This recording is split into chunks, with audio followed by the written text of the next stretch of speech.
Good afternoon, everyone. So here I am, Udayan Borthakur. Today I'll be speaking of wildlife photography, particularly certain basics which can help someone start with wildlife photography. Uh, this talk is not intended towards people to learn about how to take a picture in terms of how to handle a camera. I think for that there are quite a few resources available, and there are workshops being conducted everywhere nowadays. There are a lot of resources available on YouTube, so you can learn by yourself certain things. But I will be speaking from my experience of pursuing wildlife photography for past 15 years on how and to up to certain extent why you should pursue wildlife photography. First, if you have interest in wildlife, if you have interest in photography, then definitely you should give it a try. It will give you some rewards, and I'm going to discuss about how. Now, there are many people who do wildlife photography. Now, for them, it's wildlife as a subject of photography. In a sense, they are interested in wildlife first, and they use photography as a tool to document them, to show the rest of the world how amazing these creatures are. And then second, people find art, subjects of art in photography, and it's basically another subject for them, and in certain cases they can do it even knowing much about their subject. So as such, when we talk about photography, so it's basically it would be a combination of three which will make you a better photographer. First is understanding of art, which essentially deals with working with lines, shapes, texture, pattern, and color, so that you can create some visual appeal. Second is knowing the technology, and in this case, digital technology is almost universal. We don't talk about other forms like film photography and all those things anymore. Those have become history. And third and most importantly is the subject knowledge. Only when you have proper subject knowledge, you can create a story out of any media that you use, whether it is photography, whether it is video, whether it is illustrations, or drawing. You have to have subject knowledge, then only draw viewers attention, and then only you can actually be a good artist or a good photographer. Now, when you start with wildlife photography, your I think as a photographer, your primary goal should be in building a portfolio. It's basically collection of images that can describe the variety of work that you do in any genre of photography. It need not be wildlife photography, any genre of photography you are interested in.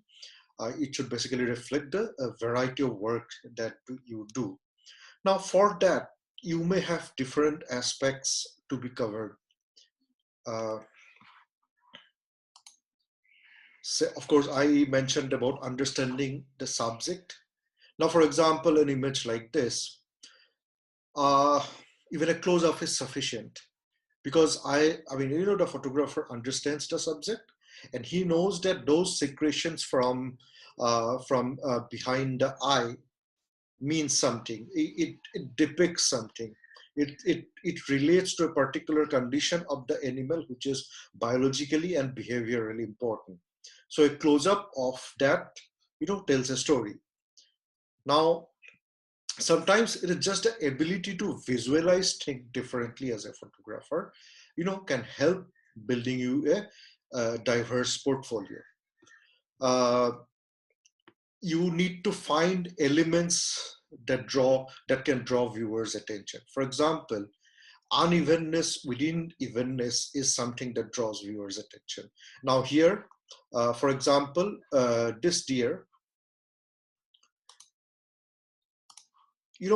basically if you look at all these deer, these are swamp deers, There's one deer which stands apart and it's looking at you. So while looking at this frame, when someone looks at this deer and says, okay, this is looking at me. So those kind of things, those kind of oddness is what draws viewers' attention. Now, capturing action is very important, and showing the right point of the action is also very important. In this case, it's a harrier chasing a flock of ducks from common tails. So here, knowing the right moment to be photographed or selecting the right photograph from a series of photographs that you have taken of that particular action is important. Now, sometimes there are things which are very hard to capture. You either need to, have extreme luck, and I don't believe in luck, and then you need to have, lot of calculations, lot of effort, lot of patience to click, something like this. So this can help you, building a, very diverse portfolio, and people will get interested in your portfolio. Sometimes it's finding extremely rare ones. For example, a bird like this, which is found in only a small pocket in eastern Arunachal Pradesh and nowhere else in the world, can definitely add value to your collection. Same way, finding the lesser known things.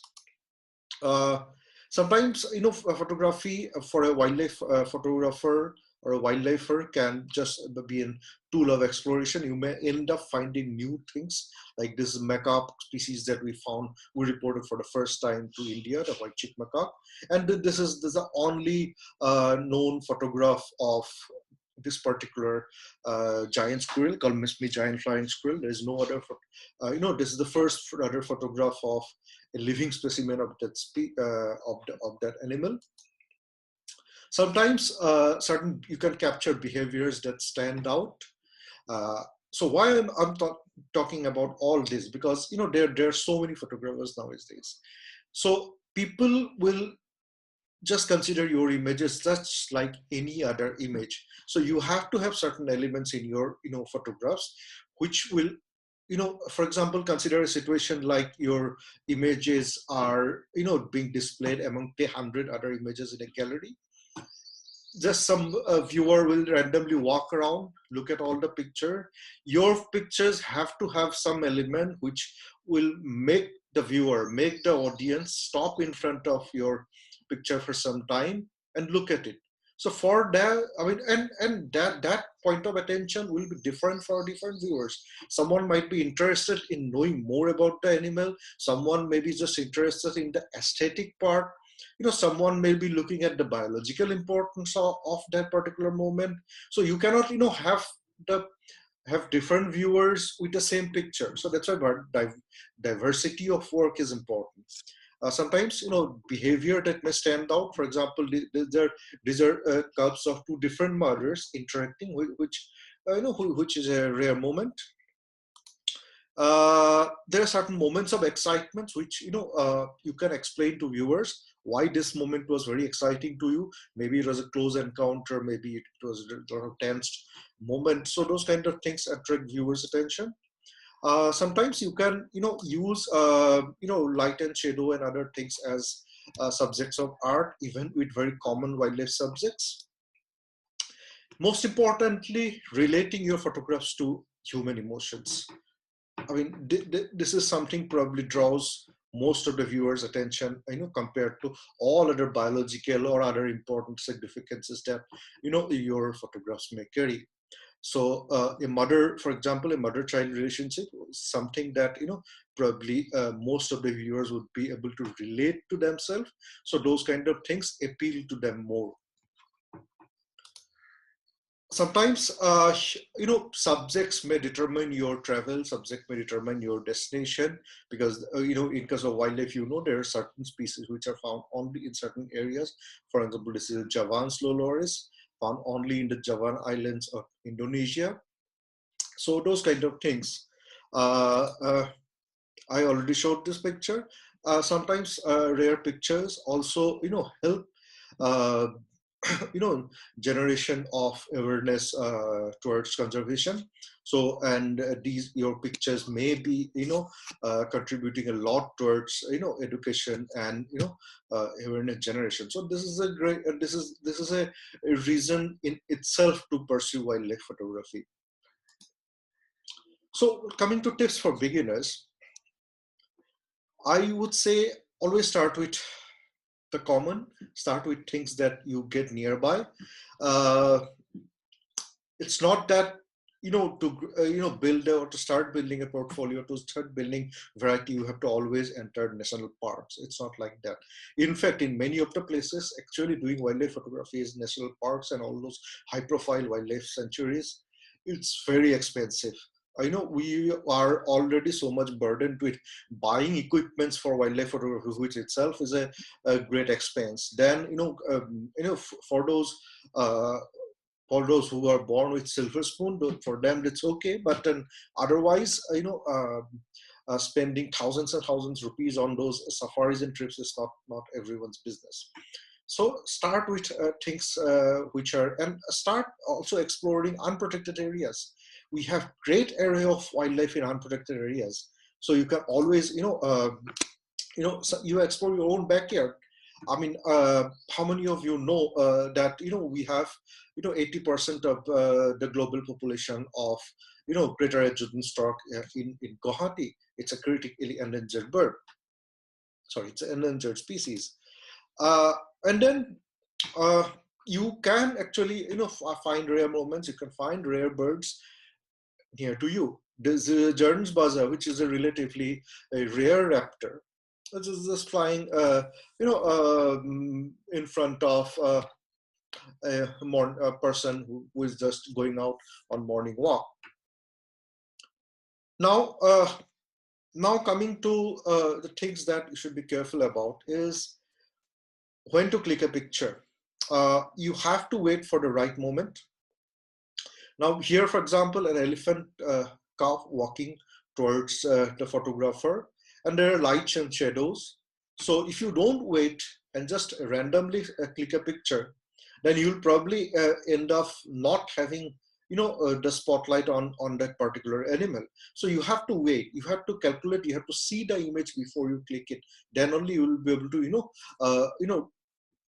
get the details and get the required attention on the image or on the subject.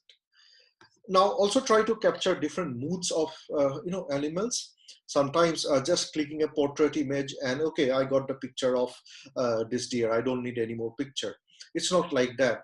If you wait, it will give you different moments. So patience, waiting, all these things always pays off. You don't say that okay, this is a common, this is a hog deer, I have seen it so many times, I have 1,000 pictures of hog deers. But do you have 10 pictures which shows different moments, different expressions of hog deer? Probably no. So you have to wait and you have to look at different moods, different moments, different actions of even common or even easily found animals. Again, learning where to focus is important, and it will be able to tell stories differently. Learning to deal with frustration is important. For example, here, this gray-headed fishing eagle, it was actually holding a turtle in its claws, and we could see, but we couldn't get the bird we couldn't get a clear view of the turtle which it was holding. And we apparently didn't wait enough. The moment we started our vehicle, it flew away. So those moments of lack of patience actually cost us with a rarer picture. And sometimes decide your priority. Here, this gentleman, he even though there is an endangered species standing in front of him, so he is basically busy clicking picture of his wife. That is his priority. We are perfectly okay with it, but you decide your priority. Now, yeah, there are importance of developing field skills. First and foremost is probably to understand wildlife behavior. Now, Now, why I'm showing this picture is that you probably have seen how elephants in groups behave when being approached by human. They will surround all their young ones, and the adult ones will stand at front or at the surrounding. So those kind of things. Now, if you need to get the image of the young one, you'll have to probably have to wait enough for the openings, or for the group to get acclimatized to your presence, and realize that you are not a threat to them. All those kind of things are important. uh, Now, and sometimes anticipating action is important. Sorry. Now, there's a flying squirrel. It basically glides from treetops to treetops. So to click picture of flying squirrel, you must wait and you must learn its behavior, at what point it will glide, what are its behavior prior, or what are its postures before it glides, before it jumps. All those kind of things help triggering your camera, because you get only one chance to take this picture. You cannot probably use a, especially if you're shooting at night, you probably cannot use the burst mode even, and they are active in the night only. So those kind of anticipation, those kind will come only from understanding the subject, and that will come again from unlimited number of observations that you have to put into the animal. Now, staying undetected, it's probably a myth. Most of the wildlife, they have great sense of either vision or smell or hearing capacity.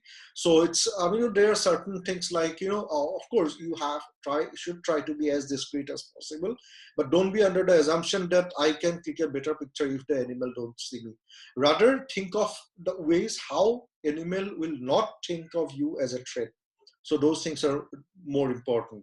For example, you have observed that when till the moment you are on a safari vehicle, the animal doesn't run away. Moment you get down, they run away. Why?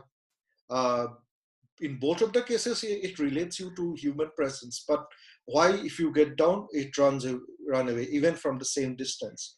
So those kind of things you need to think about.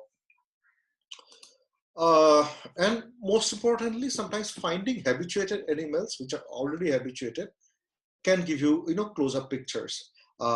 You may not be able to get a picture of the same species everywhere with the same amount, from the same distance, or you won't be able to maintain the same proximity. So knowing where habituated animals are, can help you in getting closer pictures. Now,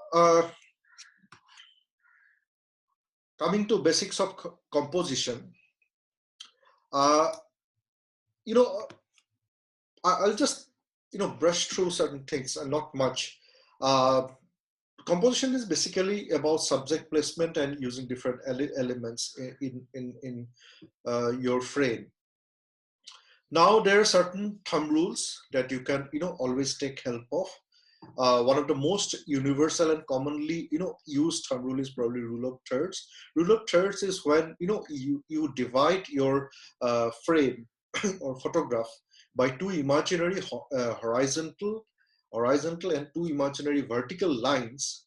Then placing the subject in any of the cross sections is known as following the rule of thirds. Now, which of the cross sections to use? That will again be governed by different things like perception of direction, where the animal is looking at. If this particular animal is looking at looking towards the right of the frame, probably I will keep more space towards the right of the frame, not towards his behind, or not opposite to the direction to which it is looking at.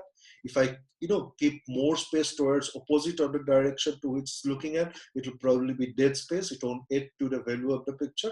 All those kinds of things.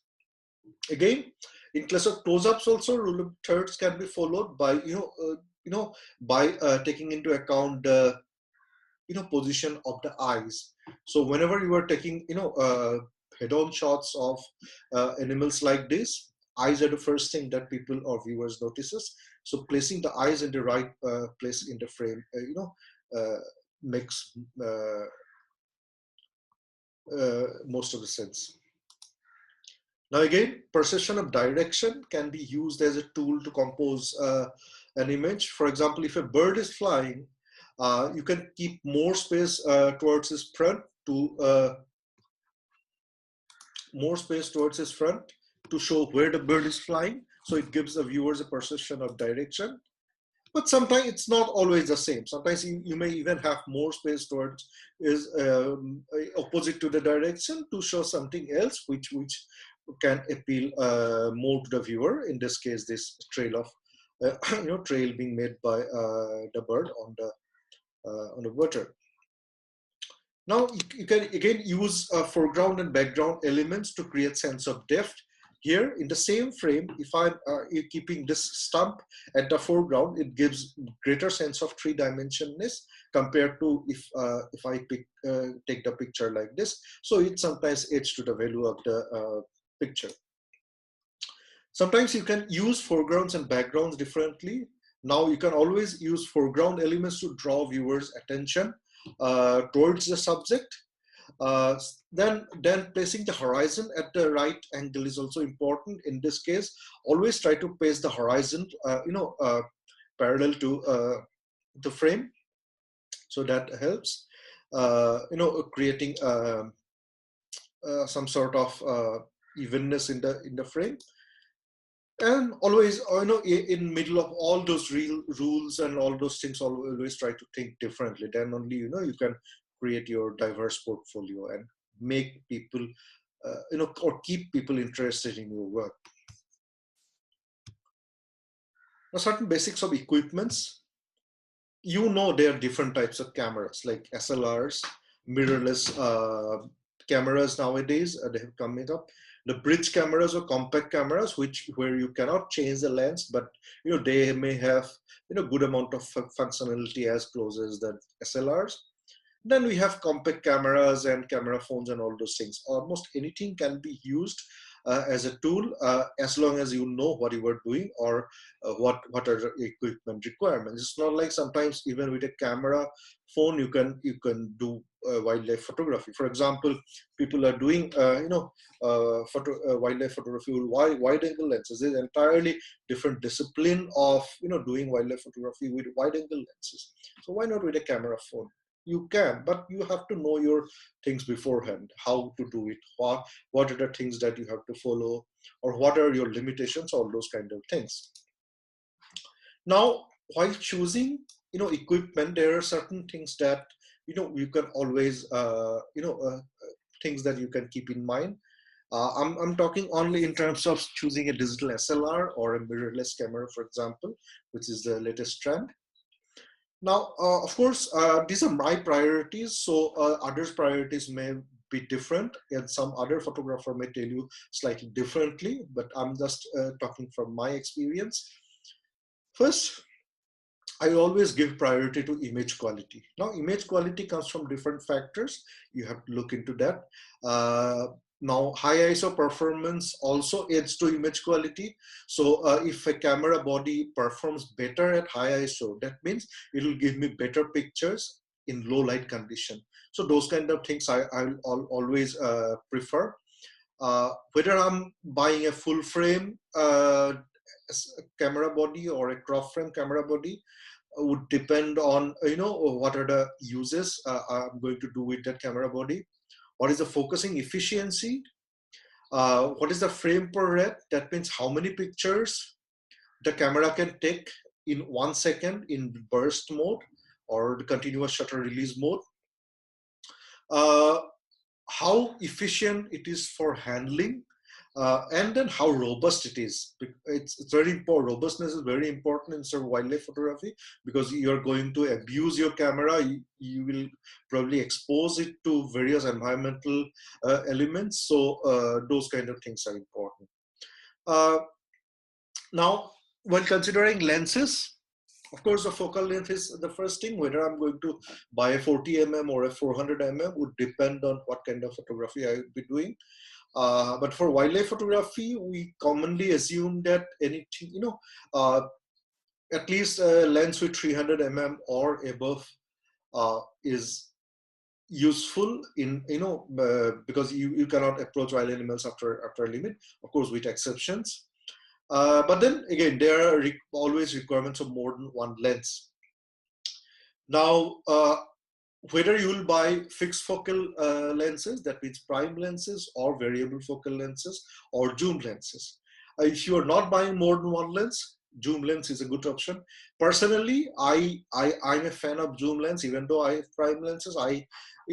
Because at certain times I cannot carry multiple equipments, so I prefer zoom lenses certain cases. Okay, we have 10 minutes, so I'll finish in 2 minutes, then we can open it for a discussion. And then things like focusing speed, what is the maximum aperture, whether it's a f2.8 lens or whether it's a f4 lens or whether f5.6 lens, that would determine how it performs under low light condition, and is very important for wildlife photography. Vibration reduction is another important feature. It will allow me to do handheld photography in conditions where I cannot probably carry a tripod. And then handling and robustness, those kind of things are important. Choice of camera support is another very important factor. Camera support will be a choice of the occasion, and what kind of handling efficiency you want out of the camera support, and of course the weight of the equipment as well as the weight of the camera support. Ideally, the tripod legs, tripods are great camera supports with a proper tripod head. In cases where you need to walk more, probably a monopod with a proper monopod head is a better option. And then if you're shooting from vehicles, a beanbag is probably a great option where you do not have the the possibility of maneuvering a big tripod. And then end of the day, anything else which is stable enough, you can actually use as a uh, camera support. Like someone walking in front of you, make him stand still and use his shoulders to take a picture. Anything else is fine as long as it's aids to the stability. Now there are cases where multiple equipments or zoom lenses have helped. For example, this is a picture taken with a 200 400 mm at a 200 mm end. If I were carrying a 400 mm lens, and I was carrying only one lens because I was walking for the whole day, I couldn't carry two lenses. I couldn't bear that weight. I had a 200 400 mm lens, and that is why I could get both the macaques here full frame. This is thumbtail macaque. You don't get thumbtail macaques every other day. But once you find them, if I had only a 400 mm lens, I would have been able to probably take close-ups of only its face, not the whole animal. But having a zoom helped. So in such cases, a zoom lens helps.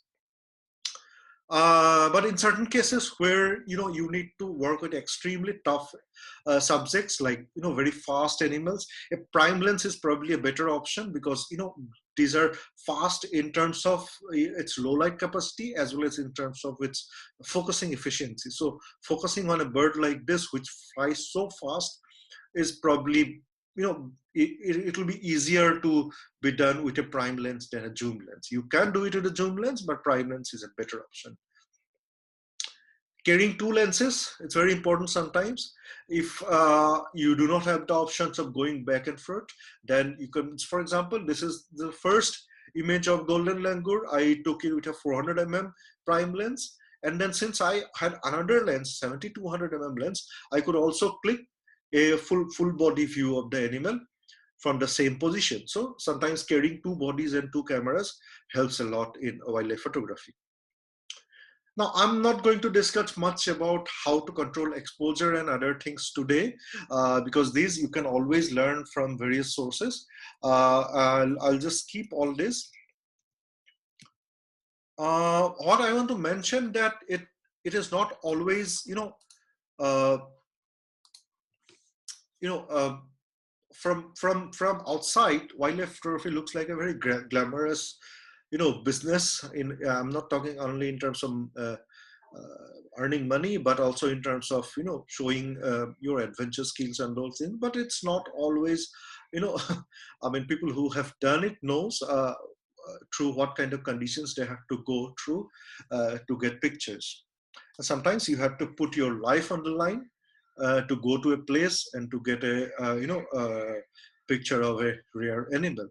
So yeah, if you have this in you, go for it. But it's not like you have to put a life online to to be wildlife photographer. As I said, you can also explore your backyard and you do great wildlife photography. But if you have to go far, then you have to probably take risks and make yourself fit and go for any kind of situations. Thank you.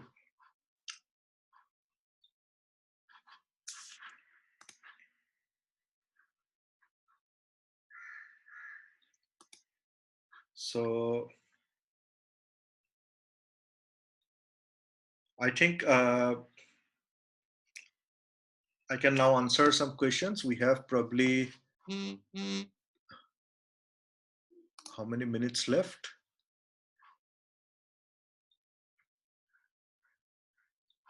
We have, I think, 10 minutes left. 4 minutes left. 4 minutes Not left. 10. Yeah. Okay. So is there any question in the chat room which has been sent to the Yeah. host? If you can Yeah, read, yeah. you can read one or two. Okay. Yeah.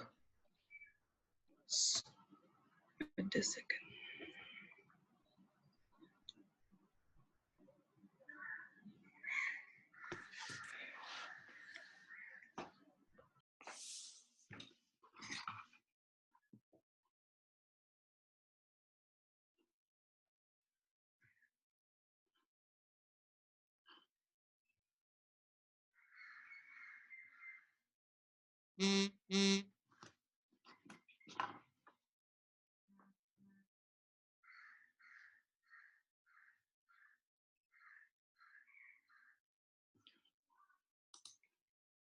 Okay.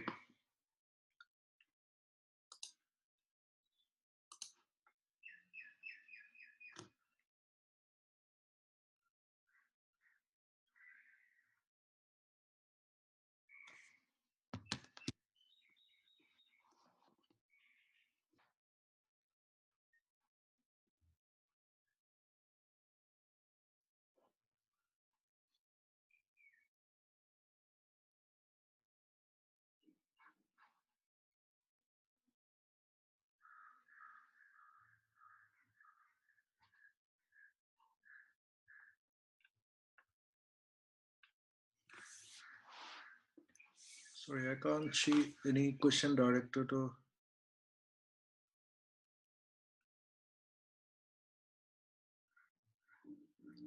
Just a minute. Sorry, I.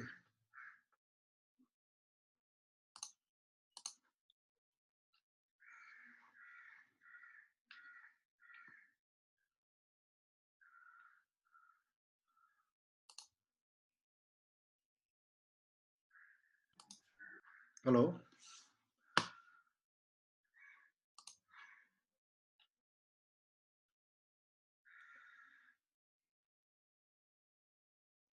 Munmita.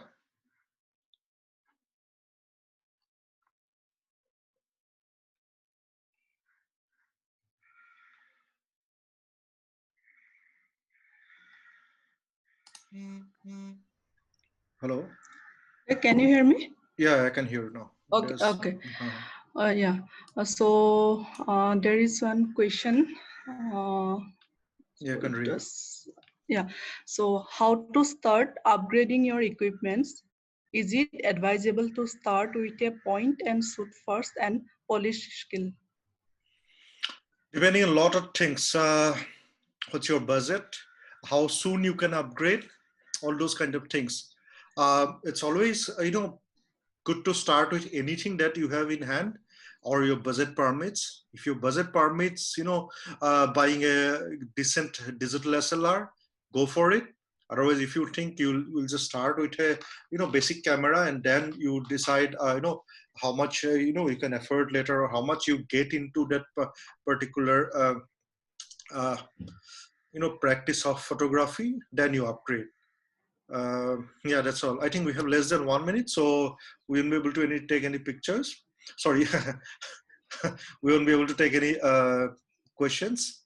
I'd like to thank everyone for joining with us today, and I'll try to answer these questions privately or through a general email in the future. Thank you.